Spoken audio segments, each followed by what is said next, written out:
اللهم آت نفسي تقواها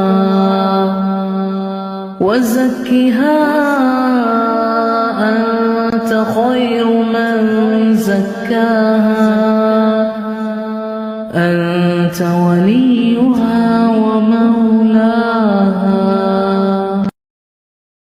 اعوذ باللہ من الشیطان الرجیم. بسم اللہ الرحمن الرحیم. نحمد و نصلی علی رسولہ الکریم. اما بعد.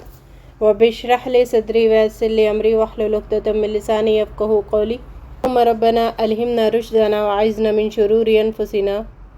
اللہم ارنا الحق حقا وارزقنا اتباعہ وارنا الباطل باطلا وارزقنا اجتنابہ. یا معلم ابراہیم علمنا یا مفہم سلیمان فہمنا.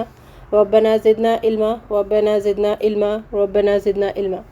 معزز سامعات اور راہق کے بہترین ساتھیوں، السلام علیکم ورحمۃ اللہ وبرکاتہ. وعلیکم السلام ورحمۃ اللہ وبرکاتہ. سورہ الجمعہ کی آیت نمبر 2 کے تحت تزکیہ نفس پہ ہم ڈیٹیل میں جا رہے ہیں. نعمتیں جو اللہ رب العزت نے دی ہے، جیسے رشتوں کے تحت جو رشتوں کے نام کی جو نعمتیں ہیں، ان میں تزکیہ کا کیا فارم ہے اور تجزیہ کا کیا فارم ہے، سمجھیں گے اس کو. تو آج کا پہلا سوال ہے، اللہ رب العزت نے ہمیں جو بھی نعمتیں دی ہے، تو نعمتوں میں ہر چیز آتی ہے نا، ہماری صحت بھی ہے، رشتے بھی ہے، وقت بھی ہے، صلاحیت بھی ہے، مال ہے، اولاد ہے، دولت ہے، گھر ہے، ساری نعمتیں آ جاتی ہیں. تو ان ساری نعمتوں کے لیے قرآن میں ایک لفظ استعمال ہوا ہے. وہ لفظ کیا ہے؟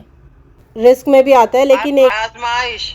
تو مال، اولاد، صحت، ہر چیز کے لیے ایک ورڈ استعمال ہوا ہے قرآن میں، اور وہ ہے خول. خ واو لام. سورہ انعام آیت 94 میں، سورہ زمر آیت 8 میں، اور سورہ زمر 49 میں، اور سورہ کہف 46 میں بھی اس کا ذکر ہے.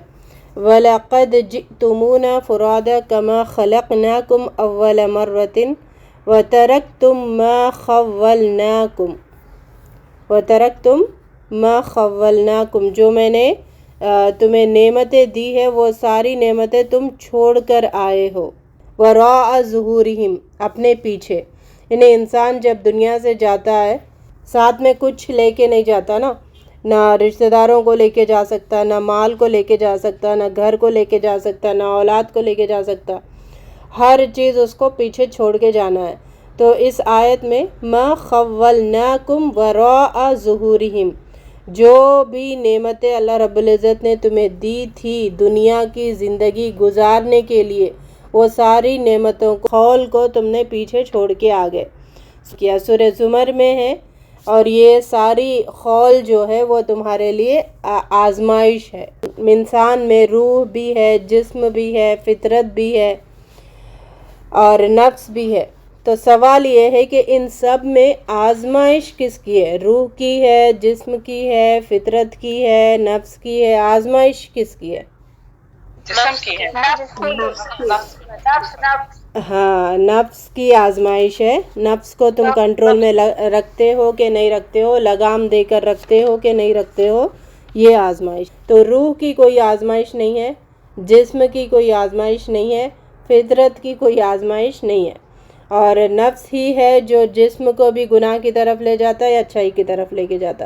فطرت کو مسخ بھی کر دیتا نفس، یا فطرت کو صحیح سالم بھی رکھتا ہے. تو روح کی جو خواہشات ہے اس کو دبا بھی دیتا نفس، یا پھر روح کی جو خواہشات ہے اسی پر زندگی گزارنے کرواتا. تو ساری فساد کی جڑ کیا ہے؟ نفس ہے. اگلا سوال، جیسے ہم دیکھتے نا چیزوں کو، ایک نظر ہوتی، وے آف اینالائزنگ تھنگس، ٹھیک ہے؟ تو تزکیہ نفس کس نظریے سے ہو سکتا ہے؟ اگر ہم اپنا تزکیہ نفس کرنا چاہ رہے تو ہمارا وے آف اینالائزنگ تھنگس کون سا ہونا چاہیے؟ پازیٹیو یا برا بات، اپنے آپ میں اچھائی اور برائی کو دیکھ لینا.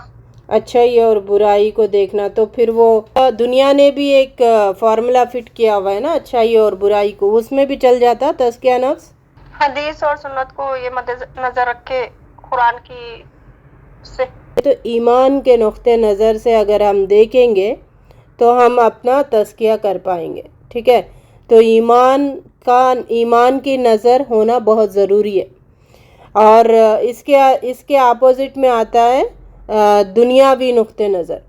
دنیا کے طور پر بھی بہت سا لوگوں نے رائٹ اینڈ رانگ بنا کے رکھا، اچھا یا برا بنا کے رکھا، اور غلط اور صحیح دنیا کے نظر سے بھی لوگوں نے بنا کے رکھا. تو دنیاوی نظر یعنی میٹیریلسٹک وے میں اگر ہم دیکھیں گے تو پھر وہ ہمارا تزکیہ نہیں ہوگا. تزکیہ ہونے کے لیے ہمیں ایمانی نقطۂ نظر ہونا ضروری ہے.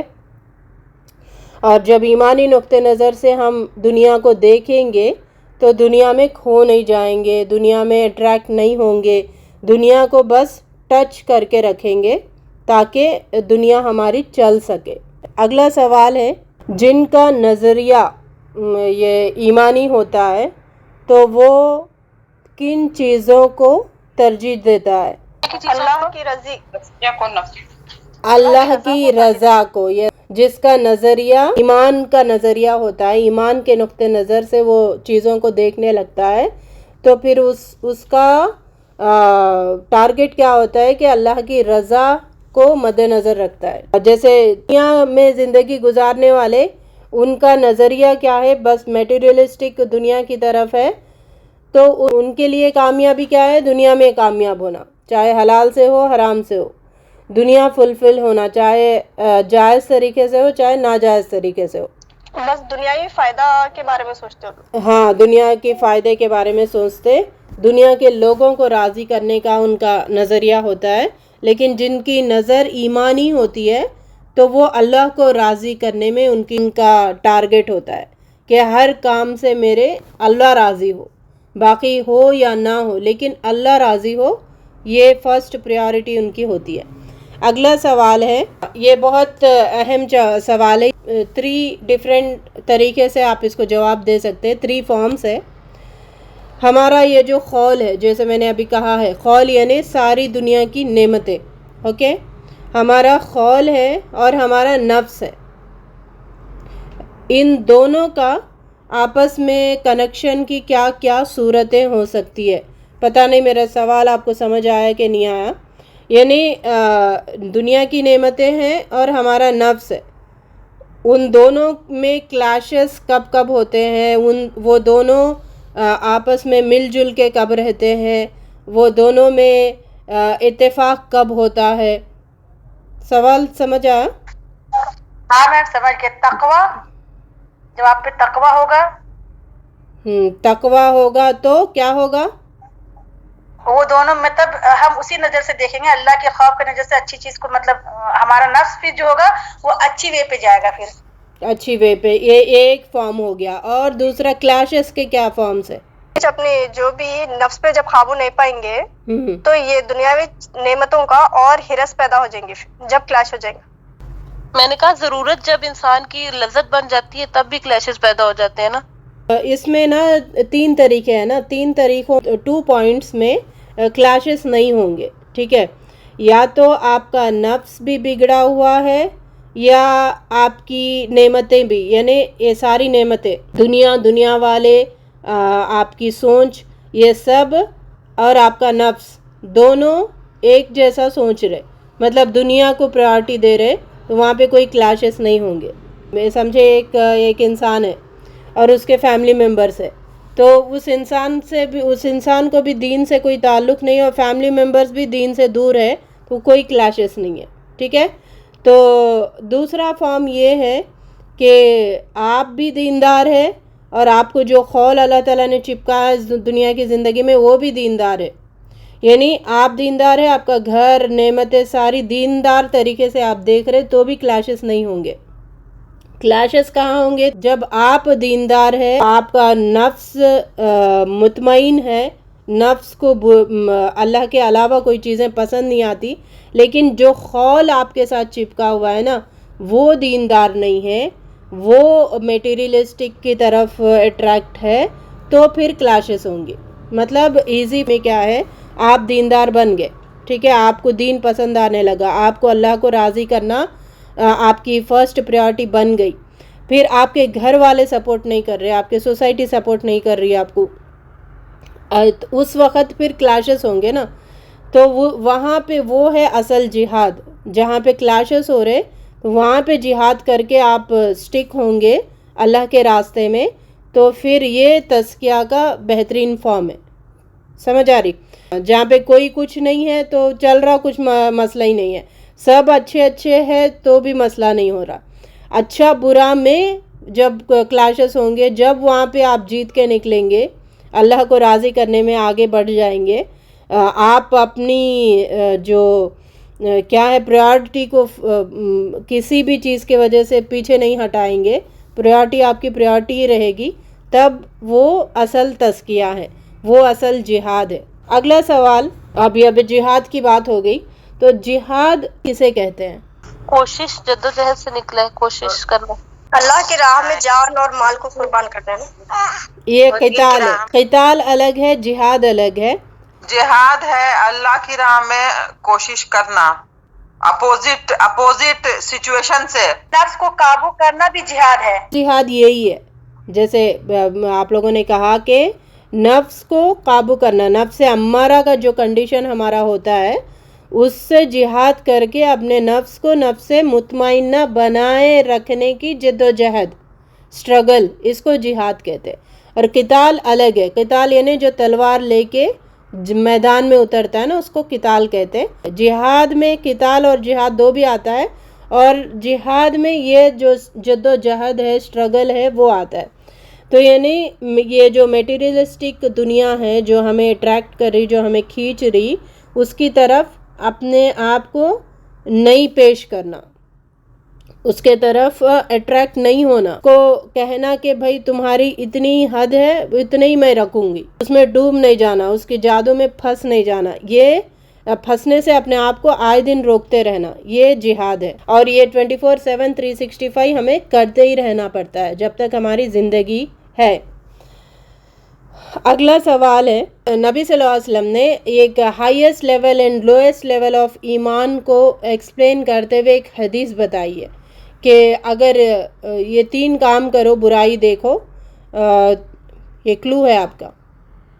جی، اگر تو ہاتھ سے روکو، جی، زبان سے روکو، اور تیسرا ہے کہ اگر دل میں برا جانو، اس برائی کو دل میں برا جانو، اگر تمہاری اتنی اوقات نہیں کہ تم اس کو ہاتھ سے یا زبان سے، دل سے برا مانو، تو دل سے برا مانو، ہاتھ اور زبان سے روکو. اس میں ہائیسٹ لیول کیا ہے؟